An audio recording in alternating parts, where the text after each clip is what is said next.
If you can dance like a man on a muggy night in Mumbai, hate final solutions but believe that the Queen fought bravely, then you've probably guessed who my guest is today. Well, if you haven't, he's probably one of India's best-known playwrights and certainly one of its most prolific. His name, of course, is Mahesh Dattani. Welcome to the program, Mahesh. Thanks, Karan. You know, they say a playwright is like God. He creates his own world and then peoples it with characters who he makes do exactly as he wants. Does that sound like you?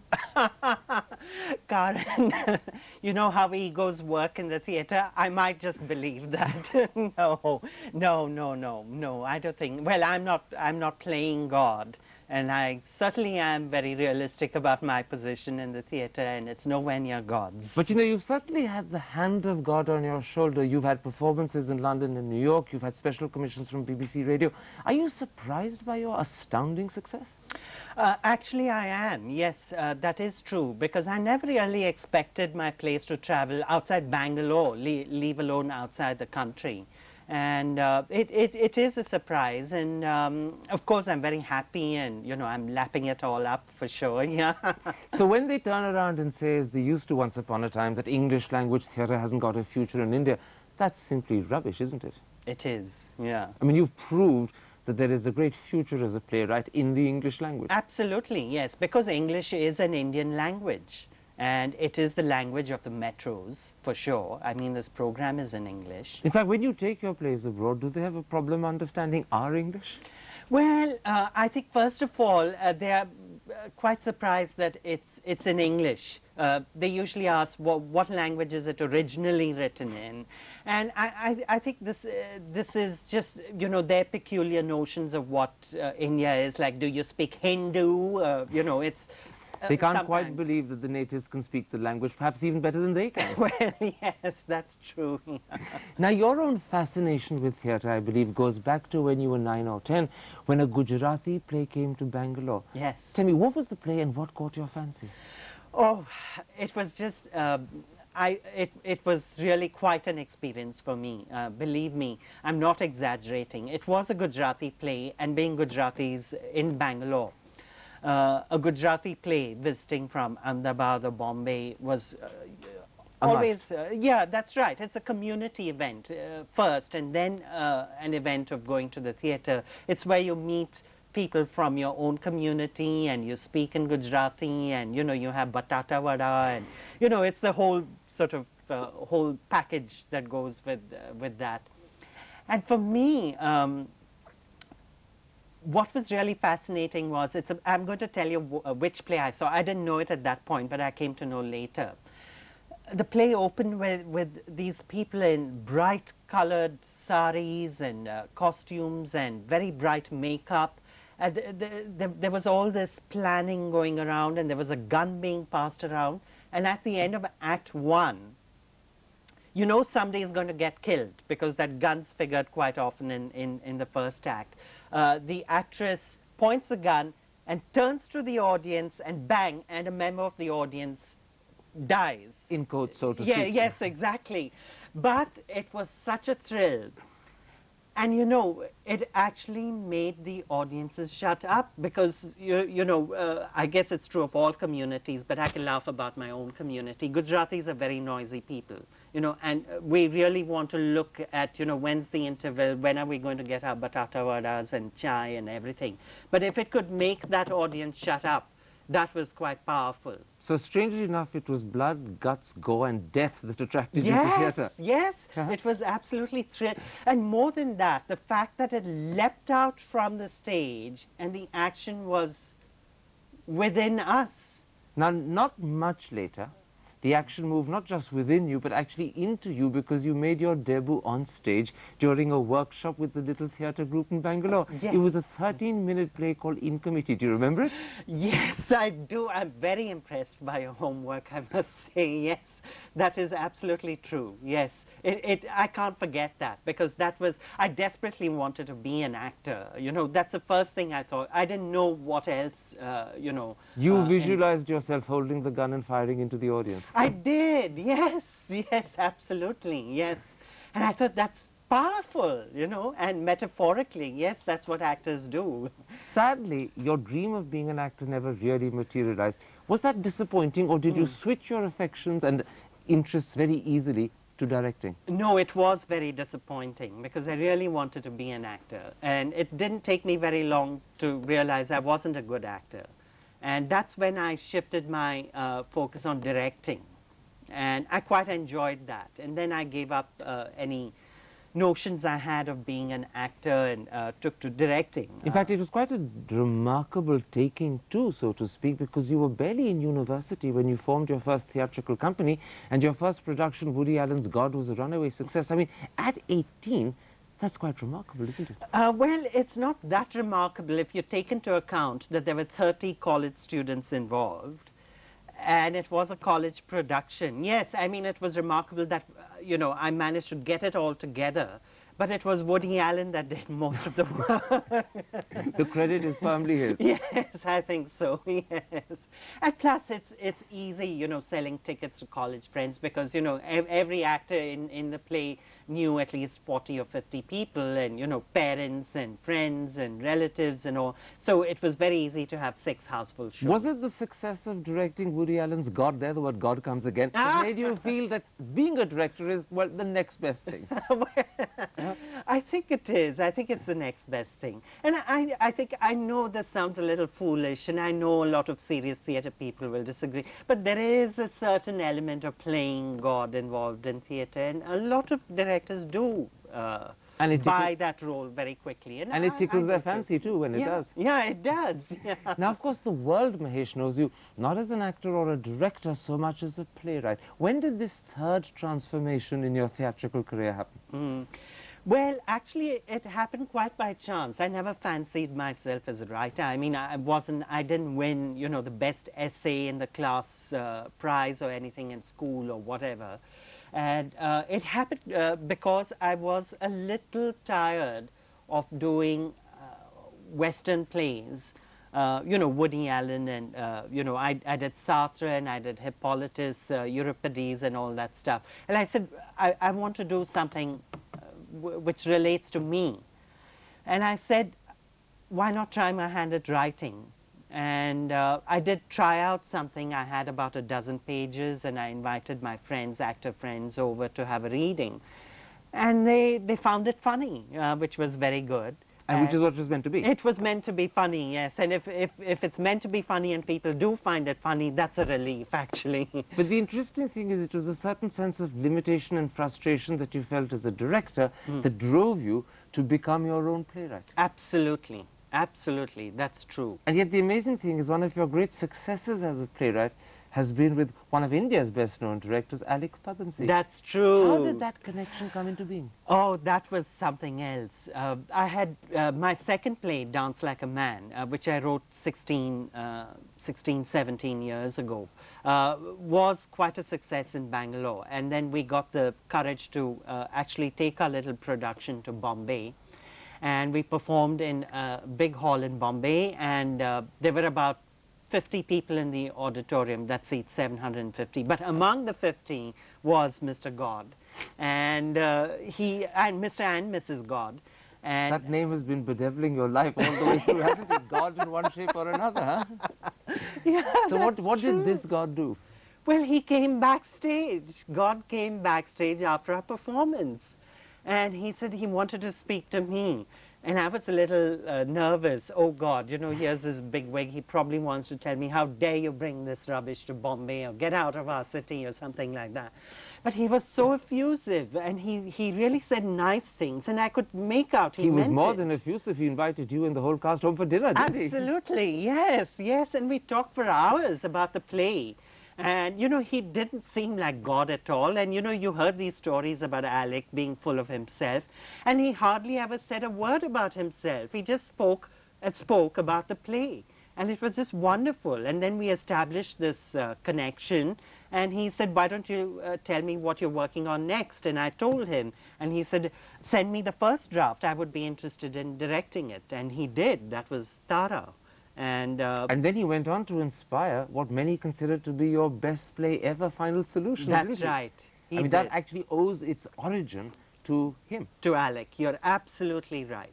Yes. So when Final Solutions 4 years ago went and won the Sahitya Academy Award, Was that a very special moment for you? It was a special moment, yes. Because, again, you know, I didn't understand the politics of doing theatre in the English language and stuff like that. And so after my successes, you know, this whole academic sort of questioning of, you know, should English be should there be theatre in English? You know the usual foo-fa about this thing. And getting that Sahitya Academy Award was a kind of endorsement that, yes, I am an Indian playwright. A stamp of approval. Absolutely. Did you want it by the time you got it? Yes, I did want it, yes. And it, again, an act of you-know-who. It just came. And it was, God? Well, how did you guess? You know, looking at your plays, one gets the feeling that if there's a theme that runs through them, in a sense it's that of human relationships, particularly human relationships around the subject of religion and sexuality. Right. Are those subjects that you as an individual are drawn towards yourself? Well, not religion per se, but I think it's oppression and communalism being, you know, such a strong ism in our country, and the kind of oppression that's created, you know, this sort of complete marginalization of minority communities. And that seems to be of interest to me. And sexuality, yes, that too is something that, you know, concerns me. And there's another aspect. The two things really that I feel I'm concerned with are oppression and poverty. I haven't written much about poverty. But oppression, definitely in its various forms, is really the fuel to a lot of the conflicts in my plays. There's yes. something else that's very interesting about your plays. It seems that the predicament in which your characters are often found never really resolves itself. You leave it almost deliberately hanging in the air. Is that because these problems can't be resolved, or because actually as a playwright you want your audiences to go home thinking about them? Well, I do want my audiences to go home thinking about them, because resolves somehow tidy up things very neatly. I wouldn't say that there is no resolution. There is, but in the sense that the characters that are going through some kind of transformation or transition into something else, I do tend to end my plays somewhere there. And it's really up to the audiences to sort of complete it. So it's a bit like Gertrude Stein. It's not the answer that matters, it's the question. Yes, it is. That's absolutely true. And I think sort of putting the question in all its complexity and bringing clarity to it, I think that's really the important work. So Mahesh Dattani plays not just an emotional experience, it's very much the start of a thought process. I like that. Mahesh, let's take a break. I want to come back and carry this thought process a little further, not about your plays this time. In part two, I want to talk about you, the real McCoy. We'll be back in a couple of moments. Don't go away.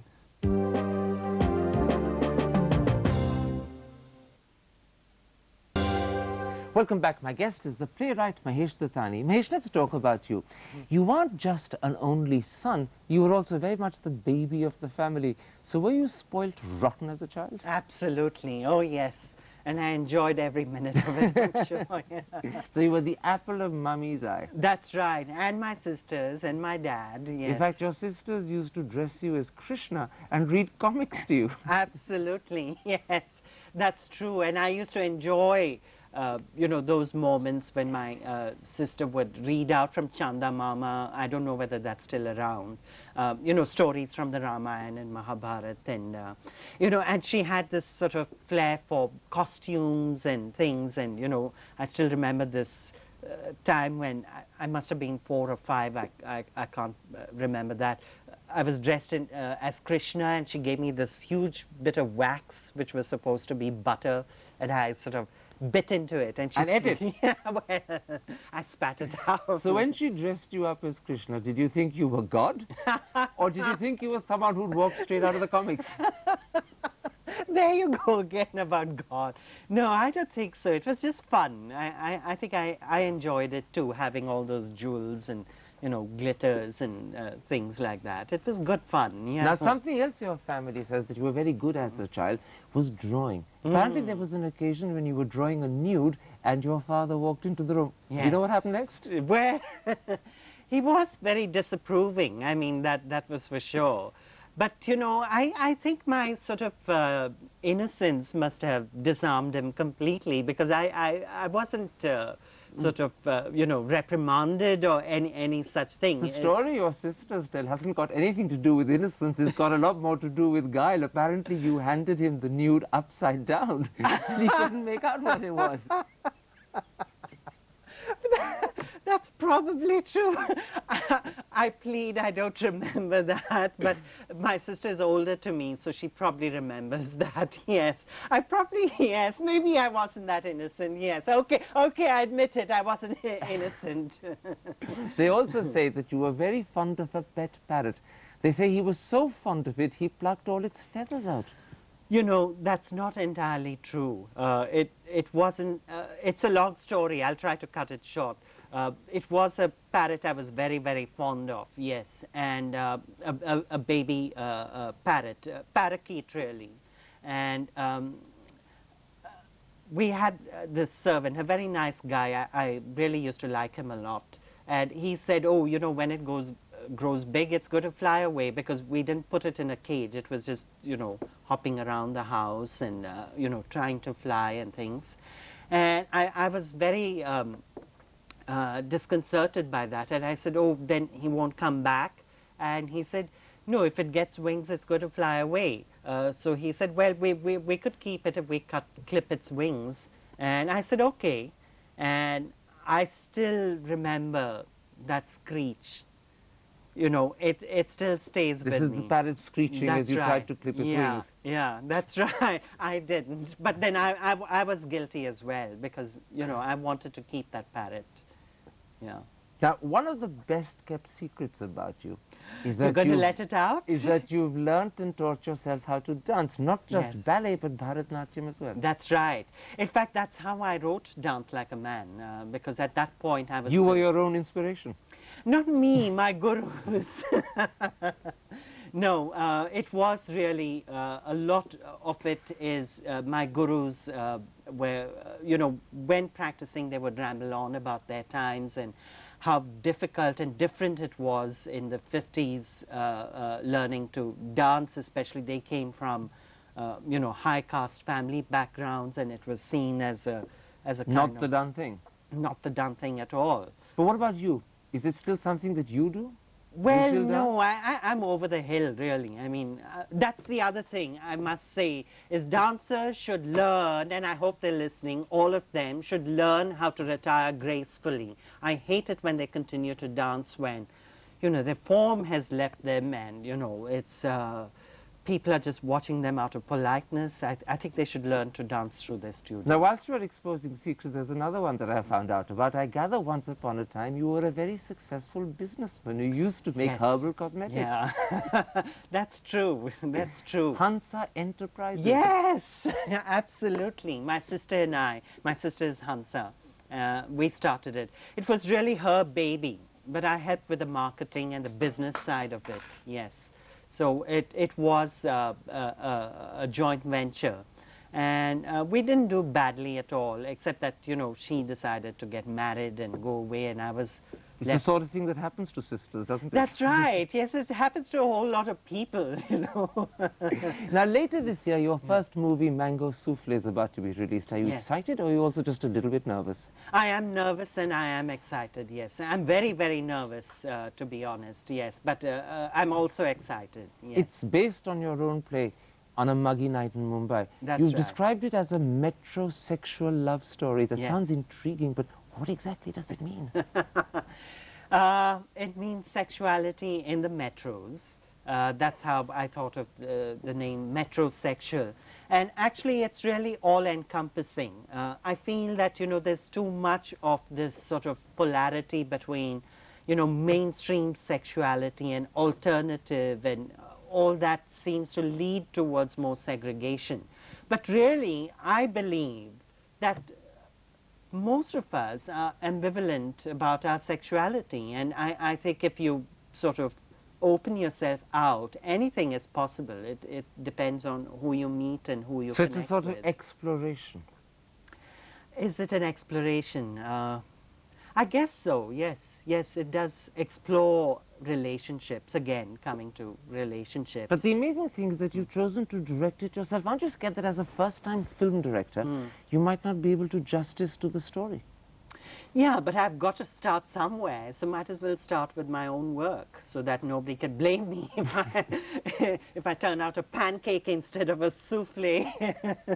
But surely that must add to the tension of the whole venture, because you want so much the movie and the play to be seen as something that's Absolutely, meritorious, yes. and yet it could fail, not because it's not good, but because you as director weren't good enough.